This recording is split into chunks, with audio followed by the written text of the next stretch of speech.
नमस्कार विद्यार्थी मित्रांनो, stay home learn from home कोविड-19च्या व्हिडिओ सीरीजमध्ये आपले सहर्ष स्वागत आहे.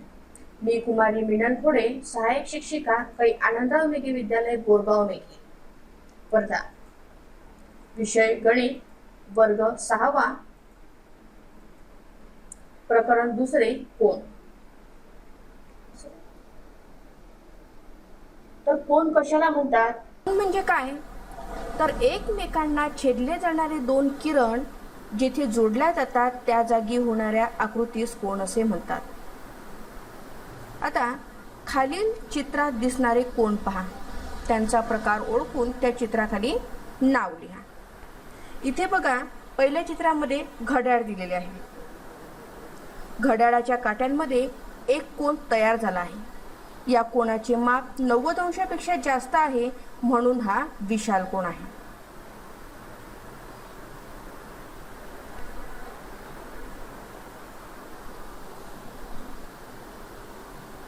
दुसऱ्या चित्रामध्ये पक्षाची चोच दाखवलेली आहे आणि पक्षाच्या चोचेमुळे कोन तयार झालेला आहे. या कोनाचे माप 90 अंशापेक्षा कमी आहे, म्हणून हा लघु कोन आहे.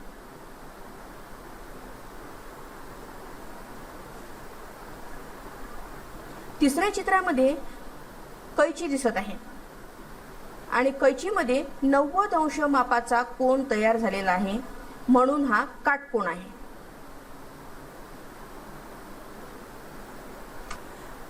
खालील सारणी पूर्ण करा. या सारणीमध्ये 3 कोन दिलेले आहेत. त्यावरून कोनाचे नाव, कोनाचा शिरोबिंदू व कोनाच्या बाजू लिहायच्या आहेत. पहिला कोन आहे कोन PYR. आता कोनाचे नाव कोन PYR किंवा कोन RYP असे लिहावे. यानंतर या कोनाचा शिरोबिंदू कोणता, तर बिंदू Y हा कोनाचा शिरोबिंदू आहे. कोनाच्या बाजू YP व बाजू YR या कोनाच्या 2 बाजू आहेत. दुसरी आकृती बघूया. यामध्ये कोनाचे नाव कोन LMN किंवा कोन NML. कोनाचा शिरोबिंदू बिंदू M हा कोनाचा शिरोबिंदू आहे. यानंतर कोनाच्या बाजू ML व बाजू MN त्या कोनाच्या 2 बाजू आहेत. यानंतर तिसरी आकृती बघूया. यामध्ये कोन BOS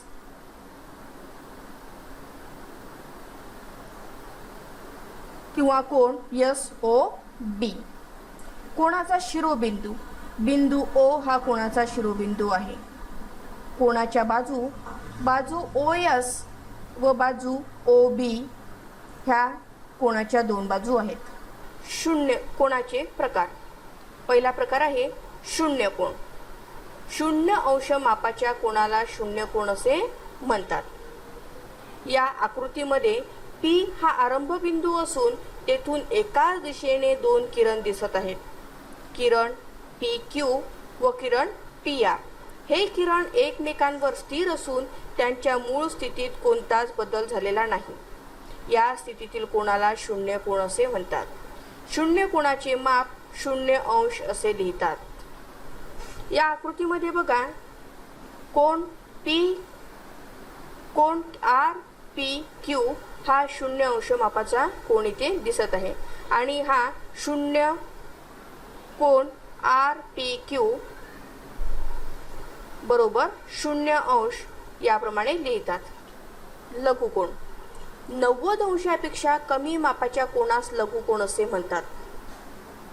0 अंशापेक्षा मोठा परंतु 90 अंशापेक्षा लहान असणाऱ्या कोनास लघुकोन असे म्हटले जाते. इथे आपण लघुकोनाची आकृती बघूया. तर इथे सर्वप्रथम आपण किरण QR काढला. Q हा आरंभ बिंदू आहे आणि या आरंभ बिंदूवर कोनमापकाचा केंद्रबिंदू आपण Q वर ठेवू आणि इथून 50 अंश मापाचा आपण इथे कोन घेऊ. आकृतीमध्ये तयार झालेला कोन हा 50 अंश मापाचा आहे म्हणून हा लघुकोन आहे. याचे वाचन माप कोन PQR बरोबर 50 अंश असे करावे. काटकोन 90 अंशाच्या कोनाला काटकोन असे म्हणतात. इथे बघा कोन किरण BA दिसत आहे आणि B या शिरोबिंदूवर कोनमापकाचा केंद्रबिंदू आपण ठेवलेला आहे आणि BA या संदर्भ रेषेवर कोनमापक ठेवू आणि वरच्या दिशेला 90 अंशावर एक किरण दिसत आहे, त्याला नाव किरण BC हा 90 अंश मापावर आपण काढलेला आहे. तर इथे हा जो 90 अंशाचा कोन तयार झालेला आहे कोन ABC हा 90 अंशाचा कोन आहे, तर या कोनाला काटकोन असे म्हणतात.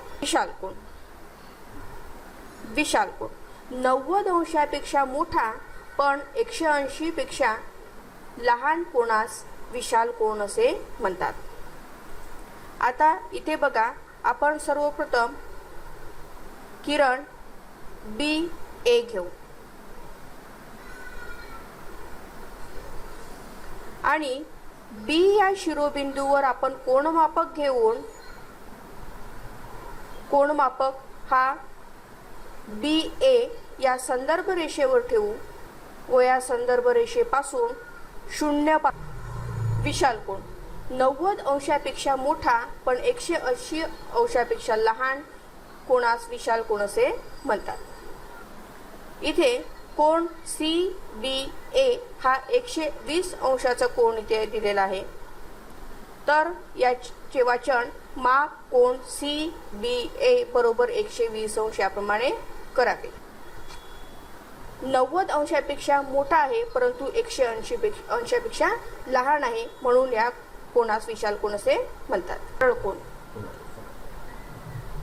सरळ कोन 180 अंशाच्या कोनास सरळ कोन असे म्हणतात. इथे Y हा शिरोबिंदू आहे आणि YX व YZ हे दोन्ही दिशांना 2 किरण गेलेले आहेत आणि या कोन XYZ चे माप 180 अंश आहे. माप कोन XYZ बरोबर 180 अंश या कोनास सरळ कोन असे म्हणतात. प्रविशाल कोन 180 अंशापेक्षा मोठ्या पण 360 अंशापेक्षा लहान मापाच्या कोनास प्रविशाल कोन असे म्हणतात. कोन DEF हा कोन 180 अंशापेक्षा मोठा आहे परंतु 360 अंशापेक्षा लहान आहे म्हणून या कोनास प्रविशाल कोन असे म्हणतात.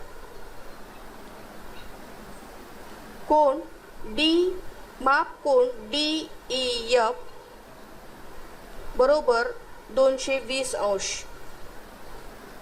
म्हणून हा प्रविशाल कोन आहे. पूर्ण कोन 360 अंश मापाच्या कोनास पूर्ण कोन असे म्हणतात. इथे किरण BA व किरण BC हे एकमेकांवर दोनही किरण दिसत आहे आणि कोन ABC बरोबर 360 अंश असे याचे वाचन करावे. हा कोन 360 अंश मापाचा आहे त्यामुळे याला पूर्ण कोन असे म्हणतात.